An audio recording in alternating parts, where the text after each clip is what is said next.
Dumnezeu este mort. Această afirmație a fost prezentată de Friedrich Nietzsche, un cunoscut filozof german, în cartea sa Știința voioasă, care a văzut lumina tiparului în anul 1882. Astăzi mulți continuă să considere același lucru, presupunând că știința și Dumnezeu sunt incompatibile. Dar oare este așa? Ultimele descoperiri științifice demonstrează: Biblia a întrecut cu secole știința. Prima dovadă. În urmă cu aproximativ 4000 de ani, în Biblie, în cartea Iov, a fost scris: El întinde mieză noaptea asupra golului și spânzură pământul pe nimic. Cuvântul spânzură dovedește că planeta noastră ocupă un loc foarte exact în univers și că ceva invizibil o ține în această poziție. În anul 1784, John Michell a presupus pentru prima dată existența obiectelor invizibile care nu sunt percepute de ochiul uman și care mențin galaxii întregi. Se numesc găuri negre pentru că au o forță gravitațională atât de mare încât absorb chiar și lumina. Astăzi este cunoscut că aceste găuri negre supermasive formează nucleile majorității galaxiilor, inclusiv a galaxiei noastre. În data de 10 aprilie 2019, Fondul Științific Național al SUA a prezentat pentru prima dată fotografia găurii negre supermasive din centrul galaxiei Messier 87, care se află la o distanță de 54 milioane de ani lumină de Pământ. Astfel, Biblia a întrecut știința cu 4000 de ani, arătând că planeta noastră se ține în cosmos pe nimic, pe ceva ce nu se poate vedea cu ochiul liber. A doua dovadă. Dumnezeu îl întreabă pe Iov: poți tu să arunci fulgerele ca să plece? Îți zic ele, iată-ne. Reiese că lumina poate fi trimisă și poate fi exprimată prin vorbire. Nu de mult acest lucru era atribuit fantasticului. Astăzi, datorită științei, cunoaștem despre undele electromagnetice care se deplasează cu viteza luminii. Televiziunea, radioul, internetul, telefonia mobilă sunt rezultatul acțiunii undelor electromagnetice. Natura electromagnetică a luminii a fost prezisă abia în anul 1864 de Maxwell, fondatorul electrodinamicii. Ca om de știință, niciodată nu s-a îndoit de existența lui Dumnezeu și a fost un puternic credincios creștin. Astfel, Biblia a întrecut știința cu 37 de secole. A treia dovadă.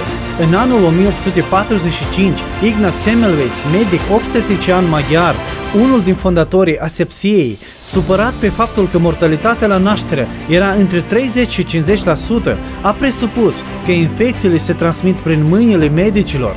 În spitalul său, prin simpla metodă de dezinfectare a mâinilor, s-a reușit scăderea mortalității la 2%. Pe atunci, microorganismele și microbii nu erau încă descoperiți, iar medicii au râs de el și au interzis publicarea unor asemenea studii. A fost închis într-un spital psihiatric, unde a fost bătut crunt și a murit după 2 săptămâni. În Biblie este scris: după ce va fi curățat de scurgerea lui, omul acela să numere 7 zile pentru curățarea lui, să-și spele hainele, să-și calde trupul în apă curgătoare și va fi curat. Cu mai mult de 3000 de ani în urmă, Biblia spunea că este necesar a fi curățate hainele și trupul în apă curgătoare. De atunci, Dumnezeu a numit o asemenea apă ca fiind una bună. Medicii până de curând își spălau mâinile în apă stătută, lăsând astfel infecția în ea. A patra dovadă. Astăzi cunoaștem că sângele poartă informație despre întreg corpul, despre sănătatea ficatului, a rinichilor. Din sânge putem extrage informații despre boala omului și de asemenea despre genele lui. Sângele este extrem de benefic pentru om. Cu toate acestea, în trecut se practica sângerarea terapeutică, care provoca multe decese. De exemplu, George Washington, după cum presupun medicii de azi, a murit tocmai din cauza tradiției acelor timpuri de a trata bolile prin sângerare terapeutică. Cunoaștem că cei bolnavi au nevoie de sânge sănătos. În acest scop se face transfuzie de sânge și nu sângerare terapeutică. Biblia a spus de mult că sufletul lui unui om sau viața trupului este în sânge. Dovada 5. În urmă cu 3000 de ani, Dumnezeu a dat poporului evreu înțelegerea despre nevoia de plasare în carantină a bolnavilor. Câtă vreme va avea rana, va fi necurat, este necurat, să o locuiască singur, locuința lui să fie afară din tabără.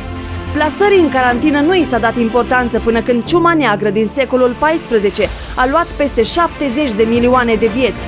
Acest număr putea fi cu mult redus dacă medicii ar fi izolat pe cei bolnavi de cei sănătoși, dar abia în anul 1374 medicii au înțeles importanța plasării în carantină, care împiedică răspândirea bolii. Câte vieți ar fi salvate dacă oamenii nu ar respinge Biblia, ci ar folosi-o? Respingerea cuvântului lui Dumnezeu duce la blestem. Mulți medici, oameni de știință sau din domeniul artei, care l-au respins pe Dumnezeu, au murit în chinuri groaznice. Nietzsche a sfârșit într-un spital psihiatric, având diagnostice precum întunecarea minții, schizofrenie, sifilis. Freud a cerut să îi se injecteze o doză letală de morfină. Hemingway și Van Gogh s-au împușcat. Însă oamenii de știință, pe ale căror descoperiri se bazează toată știința de azi, au crezut în Iisus Hristos, au fost teologi și au frecventat biserica. Isaac Newton, James Clerk Maxwell, Blaise Pascal, Robert Boyle și aproape toți oamenii de știință din manualele voastre școlare și-au alimentat motivația din Biblie. Credeți în Iisus Hristos, frecventați Biserica Sa Vie, studiați Biblia și fiți binecuvântați!